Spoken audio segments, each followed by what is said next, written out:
درود به شما همه رفقا، خوش برگشتیم به کانال نووا ریاکشن. اومدیم با ریاکشن به ترک کمین از شاپور و فدایی. یعنی ببین میدونم کلی ترک اومده، یعنی امروز که من یه ذره کار داشتم سرم شلوغ بود کلا آرتیستا جمع شدن یهو ترک دادن. قرار بود همه رو فردا بگیرم دیگه دونه دونه منتشر بکنم، اما اینو که دیدم دیگه گفتم اینو باید داغ داغ برم. الان که دیگه دستم بازه تنبلی رو بذارم کنار، داغ براتون ریاکشنشو برم. بریم سراغ کاور. یه مشت سرباز که روی تخت جمع شدن و اون حالت سیبیل مانند که دقیقا وسطش یه نفر هست. حالا یه جور شرایط جنگیه. حالا دیگه نمیدونم آیا قرار دیس باشه، جواب باشه، مثلا جواب بیبالا بده، جواب یا مثلا خود پوری رو بده، گات پوری رو بده، یا اصلا نه کلا دوباره یه ترک کلا با محتوای جدید. نمیدونم. برو فقط بریم ببینیم که کمین چی میگه.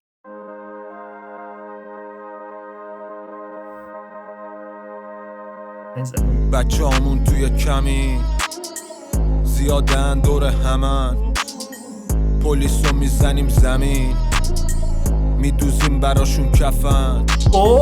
بچه همون توی کمین زیادن دور همن، پلیس رو میزنیم زمین میدوزیم براشون کفن. خب بچه هامون همه توی کمین زیادیم دور همن. خب میزنیم زمین میدوزیم چه سمپلی انداخته اون کار پشت کار متیا. سمپل تقریبا مصری حساب میشه اگر بخوای درستشو بگی. آوای مصری انداخته اون پشت و داره با بیس آتیش کرده چیز تمیزی در اون. پلیس رو میزنیم زمین. مصری نیست، یه جورایی همون عربی طور میشه. مصر هم میشه، نمیدونم تو همون سمت دیگه، لبنان و مصر و این دور و برا میدوزیم براشون کفن. ما زیادیم شما کمین، کمک نمیخوایم از کسی. یهو کلا بیت عوض شد. مهدیار واقعا بیتاش مریضه. یه ما زیادیم شما کمین، کمک نمیخوایم از کسی. دیگه جمعیتی بخوای حساب کنیم ما خیلی بیشتریم. خود ما زیادیم شما کمین، کمک نمیخوایم از کسی. کم مونده که پسی خورش کنیم کلان و برو جیگر دندون مزا کمی دوون بیار همین رو دوری. واو یعنی داره تقریبا میگه که یه کوچولو دیگه مونده که همه چی تموم بشه، یه کوچولو دوون بیاری دیگه اوکیه، پسی خور میشه. منگال لوپ شاپور 140 میگازه با یه کوپ رو به جلو، پشت سرم پر پوکه، کیفم کوک دشمن گو خورش ملسه انگا خوکه، مثل که مغز ندارن تو جمجمه پشت چشا پوکه، که میگن همه چی داری پس چه مرگته، رو رپ حساب میکردیم بود کلامون پس معرکه. من بیت واو اینجا شد دیس بود. شنید که انداخت برگشت گفت که میگن تو که همه چی داری دیگه چه مرگته و اینا.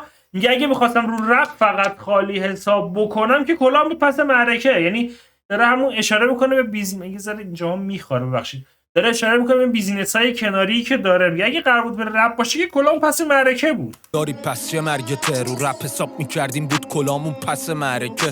من بیتامو میکشم چه برسه به شما، نوک خودکارو میذارم رو قلب سرد شعر. باید بود دو بدخامون بنی جای دستش، یه رو نمیفهمن کشتنش یا بیماری رفته.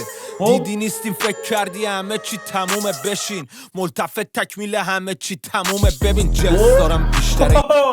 چقدر خوب جواب دادی که میگه بیدی نیستی فکر کردی ملتفت تمومه بشین کشتنش یا بیماری رفته. دیدی نیستیم فکر کردی ملتفت تمومه، همه چی تمومه، بشین ملتفت تکمیل همه چی تمومه. ببین جنس دارم بیشتره. میگه دیدی نیستیم فکر کردی همه چی تمومه، ملتفت همه چی داره، همه چی تمومه. این همه چی تمومه با اون همه چی تمومه فرق میکنه. یه پاساژ زنگ خورم بیشتره یه آژانس، دست تو بندا بهم نگو داداش، چاقال خلافکاراش به من میگم بابا. بچه هامون توی کمین زیادن دور همن، پلیس رو میزنیم زمین میدوزیم براشون کفن. بچه هامون توی کمین زیادن دور همن. چه کاری خونی داره میکنه ولی بعیدم نیست حرفش راست باشه، یعنی یواش یواش اون زمزمه‌هاش داره ممکنه باشه، نمیدونم امیدوارم. و حالا بریم سراغ بیت فدایی، ببینیم فدایی چی میگه. پلیسو میزنیم زمین چه مریضی داده مهدیار. با نفسم قاطی میشه مه صبح، روشن سیاهی جنگل توی چش گرگ. با نفسم قاطی میشه مه صبح. خب یعنی اون چیزا رو میگه، سحرخیزی رو داره میگه دیگه در اصل. نفسم قاطی میشه مه صبح، روشن سیاهی جنگل توی چش گرگ. روشن سیاهی جنگل توی چش گرگ. خب راست میگه. مثلا میگه که عدید بقیه شاید سیاه باشه ولی همون سیاهی رو گرگ داره با چش روشن میبینه، میفهمه داره چه اتفاقاتی میفته. یعنی اون تاریکی مستلزمه این نیست که من نمیبینم داره چه اتفاقی میفته، میبینم و میفهمم داره چه اتفاقی میفته.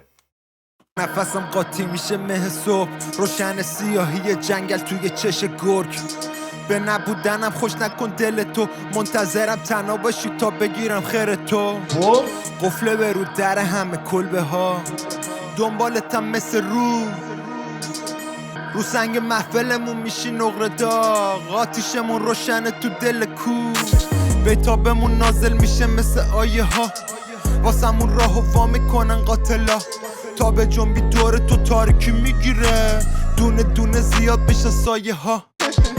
اوه وایستا دوباره فدایی از اون حالت وحشی بودن و اگریسیو بودن خودش فاصله گرفته، یعنی یه حالت ملوی داره میخونه ولی شعرش خشنه. یعنی میدونی مثلا چی میگم، یعنی شعرشون کوری خونی خاص خود فدایی رو داره ولی اون خشن خوندنه فدایی رو نداره، یه جوری سپر خلص طور داره میخونه، یعنی میکشه.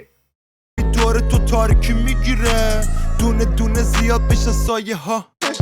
اگه خیز بردارم میذاری پا به فرار، پیدات بکنم من تو بری تو قاره هرا. یادت نره آدم وحشی ترین حیوان جنگل، کاسه سرتونو میکنم جام شراب.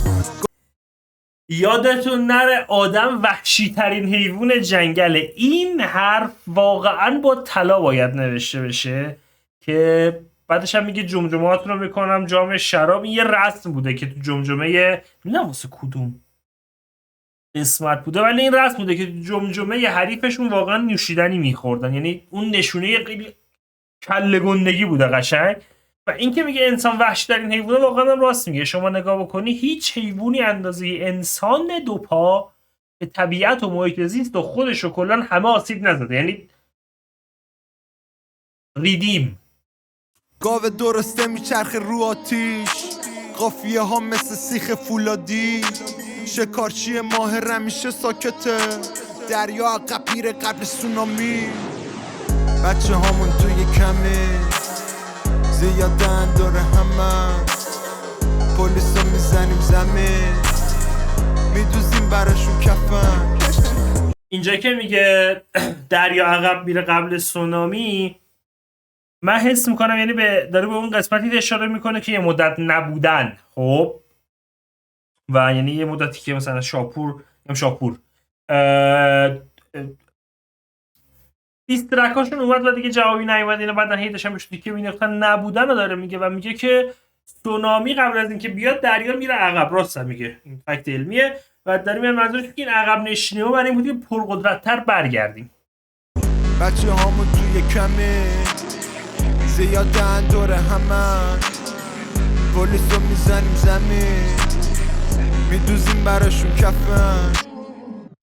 این بچه ها موزیدن پلیسو میزنیم زمین و اینا حس میکنم میشه یه تیکم به، یعنی یه جورایی هم میشه از یه طرف وصلش بکنی کامل به قضیه همون گادپوری، چون MP5 سلاح سازمانی مثلا پلیس دیگه، وقتی MP5 دستش یعنی یه جورایی داره همون پلیس رو میگه دورت کنیم و فلان و اینا. من حس میکنم اگه بخوای اونوری هم برداشت بکنی به گادپوری هم قشنگ میخوره. و این بود ریاکشن به ترک کمین. خیلی بیت عجیبی داشت به نظرم و حالا اگه چیزی از دست من در رفت احیانا حتما داخل کامنت ها بنویسین و داخل ترک توماج داخل ترکی که توماج ریاکشن رفتیم یکی از بچه ها اومده بود دمش گرم همینجا دستشم میبوسم دونه دونه اشاره کرده بود. حالا یه سریشو من گفته بودم، یه سریشو نگفته بودم و قشنگ گفته بود که کدوم مصرع به کدوم شخص داره اشاره میکنه و طبیعی هم هست. بار اولی که گوش میدی خیلی چیزها رو تو متوجه نمیشی، مثلا تو بعضی از شعرها مثلا که یه ذره عمیق‌ترن، یه ذره پشت پرده بیشتری دونستنش میخواد که بفهمی، متوجه نمیشی. و اگه مثلا کسایی که متوجه میشن بگن من متشکر میشم. اینم همینه، اگه چیزی از دست من افتاد یا اصلا کلا داشتم چپ میزدم بگین حتما بهم. ترک حتما از پلتفرم‌های قانونی خود آرتیست گوش بدین. اگر ریاکشن منم خوشتون اومد میتونید با ساب کردن، کامنت انگلیسی گذاشتن، لایک کردن، روشن کردن زنگوله از من حمایت بکنین. نکته بعدی اینه، بقیه صفحات مجازی من آدرسش داخل دیسکریپشن است. اگر دوست داشتین میتونید اونا رو فالو بکنین، اگر نداشتین که فالو نکنین. تا ریاکشن به ترک های بعدی، بدرود.